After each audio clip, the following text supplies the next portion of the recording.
Hello friends, gear shift करना हर कोई जानता है, जो भी गाड़ी चलाता होगा जानता है कि साहब गियर कैसे शिफ्ट किया जाता है। लेकिन गियर शिफ्ट करने का एक सही मेथड क्या है, इसके ऊपर ऑलरेडी एक डिटेल वीडियो मैंने बना रखी है। अगर चाहेंगे तो डिस्क्रिप्शन में उसका लिंक है, वहाँ जा के देख सकते हैं। लेकिन अब उस शिफ्टिंग मेथड पे कुछ लोगों के क्वेश्चन ऐसे थे कि उस शिफ्टिंग मेथड को हम हिल पे कैसे फॉलो कर पाएंगे। बहुत सारी चीज़ें जो पिछली बार रह गई थी, शायद उसको डिटेल करने में कुछ लोगों ने उसको गलत समझ लिया। वो सारी चीज़ें भी मैं आपको दिखा दूंगा, प्रैक्टिकली करके दिखा दूंगा, क्योंकि आज हमारी जो ड्राइव हो रही है वो हो रही है हमारी हिल पे। सामने आपको दिख रहे हैं खूबसूरत पहाड़, और मेरी जो टिप्स होती हैं हमेशा से ऐसी होती हैं कि जिसमें आपकी गाड़ी की हेल्थ अच्छी रहे, मेंटेनेंस कम रहे। तो चलिए स्टार्ट करते हैं वीडियो, और वीडियो में होगा गियर शिफ्टिंग का एक सही मेथड, वो भी हिल एरिया के अंदर। तो पहले तो मैं आपको वो मेथड बता दूं जिस मेथड को मैं गलत समझता हूं। हो सकता है बहुत सारे लोगों को सही लगता हो, लेकिन मैं उसको गलत समझता हूं। गाड़ी देखिए 4th गियर में है और मुझे 5th गियर में डालना है। ये मतलब बहुत ही जल्दी मचाते हैं गियर को शिफ्ट करने में। और अब मुझे अगर डाउन जाना है तो मैं ये, मतलब अभी भी मेरी तो हैबिट धीरे की है, तो इसलिए मैंने भी हुआ वैसे ही। लेकिन नॉर्मली मैंने देखा है लोग इस तरह से गियर को शिफ्ट करते हैं। मैं करना भी नहीं चाहता कि गाड़ी के साथ इतनी सारी बदतमीजी, लेकिन ये जो चीज़ें हैं, एक तो गियर लीवर को इस तरह से पकड़ना, दूसरी चीज़ बहुत ज़्यादा गियर लीवर के ऊपर जोर लगाना, तीसरी चीज़ जो सामने का स्ट्रेस है, जो सामने की घबराहट है, सामने जैसा रोड आ रहा है, वो सारी चीज़ों को देख के आप उतना स्टीयरिंग को हार्ड पकड़ते हैं, उतना ही गियर लीवर को भी हार्ड पकड़ते हैं। और इसके साथ होता क्या है, इस रिजल्ट में इतनी ही ताकत भी गियर लीवर पे लगाते हैं। तो कहने का मोटा मोटा मकसद ये है कि गियर लीवर को बहुत ज़्यादा कुछ ताकत लगाने की ज़रूरत नहीं है। गियर को बिल्कुल स्मूथली शिफ्ट किया जा सकता है। सिंपल अगर चाहें तो फिंगर से भी कर सकते हैं। फिंगर ये इस तरह से गियर को भी शिफ्ट कर सकते हैं। और ये सारे मेथड आपको अपनाने क्यों है? आपके गियर बॉक्स की लाइफ इंक्रीज हो जाए, आपके गियर लीवर में कोई इशू ना आए। जब भी हम गियर को शिफ्ट कर रहे होते हैं तो अंदर बहुत सारे गियर की हलचल मच रही होती है। सिंक्रोनाइजर रिंग यहाँ से पलट के दूसरे वाले गियर को सेलेक्ट कर रहा होता है। और यहाँ पे जितनी स्मूथ आपकी गियर शिफ्टिंग होगी, बस उतनी ही ज़्यादा आपकी गियर बॉक्स की लाइफ होगी, क्योंकि वहाँ घिसावट उतनी कम होगी। मेरे ख्याल से बहुत सारे लोग मेरे इस लॉजिक को समझ रहे होंगे।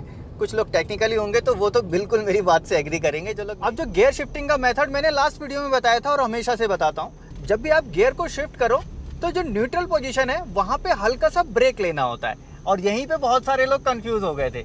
मतलब गियर को लेके आए, आप नीचे से लेके आए, सपोज सेकंड गियर है, सेकंड गियर से लाए और न्यूट्रल आया और फिर थर्ड डाला, ठीक है। यानी न्यूट्रल पोजीशन में आना ज़रूरी है, ऐसा मैंने बताया था और अभी भी वही बता रहा हूँ कि न्यूट्रल पोजीशन में आना ज़रूरी है और फिर उसके बाद जाएगा आगे को गियर।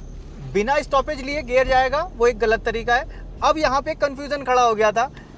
कुछ लोगों का कहना था कि साहब जब हम हिल में ड्राइव कर रहे होंगे या फिर हम अप हिल पे होंगे तो गाड़ी का मोमेंटम टूट जाएगा, आरपीएम लो हो जाएंगे अगर इस तरह से शिफ्ट करते हैं तो वहाँ पे थोड़ी सी समझने की मिस्टेक है। मैं ये बता रहा हूँ कि आपने जो बोला ना कंसर्न, वो भी एक जेन्युइन कंसर्न है, लेकिन थोड़ा सा ही समझिए मैंने क्या बोला। वहाँ पे आपको क्या करना है, स्टॉप लेना है। स्टॉप लेने से मतलब ऐसा नहीं कि आधे घंटा रुका रहना है। वहाँ पे अपनी स्पीड के हिसाब से जितनी जल्दी, सिर्फ वहाँ पे प्रेशर को कम कर दीजिए। कंसर्न था, एक भाई साहब ने बहुत अच्छा कमेंट भी लिखा था कि जैसे ही हम उस समय उसको लो करते हैं, रुकते हैं गियर डालने के लिए, तो आरपीएम लो हो जाते हैं, गाड़ी का मोमेंटम टूट जाता है, तो फिर हमको ड्राइव करने में दिक्कत आती है।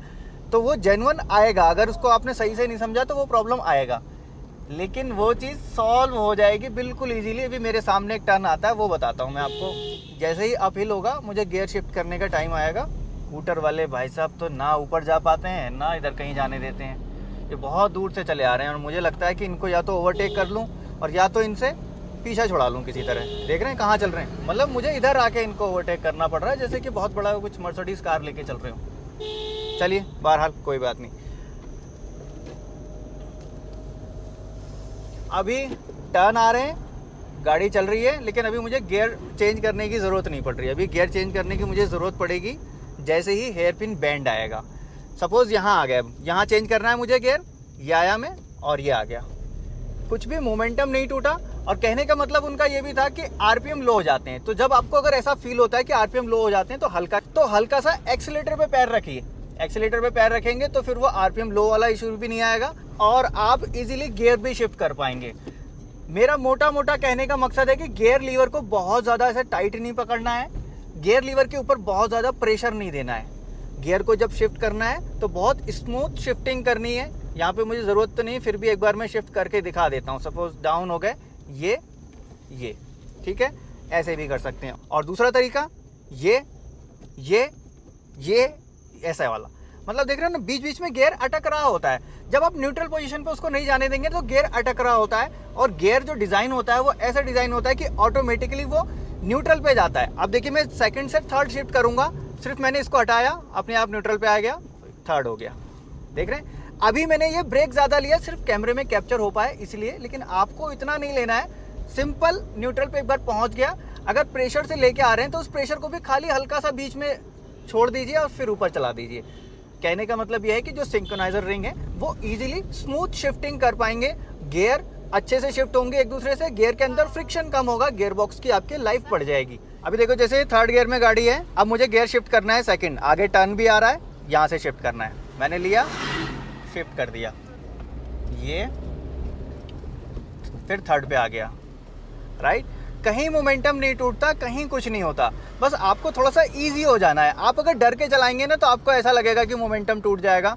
बिल्कुल डरिए नहीं, रिलैक्सली। स्टीयरिंग को भी देखिए मैंने कितना लाइटली पकड़ा हुआ है। कुछ लोग क्या होता है, जो आगे का डर होता है, आगे जो हज़ार्ड उनको दिख रहा होता है, जो खतरा दिख रहा होता है, उस डर से स्टीयरिंग को हार्ड पकड़ते हैं, गियर लीवर को हार्ड पकड़ते हैं और फिर उसके साथ जल्दीबाजी करते हैं। बस वो जल्दीबाजी जो है वो नहीं करनी, कुछ भी नहीं होता जी, बिल्कुल रिलैक्सली चलिए।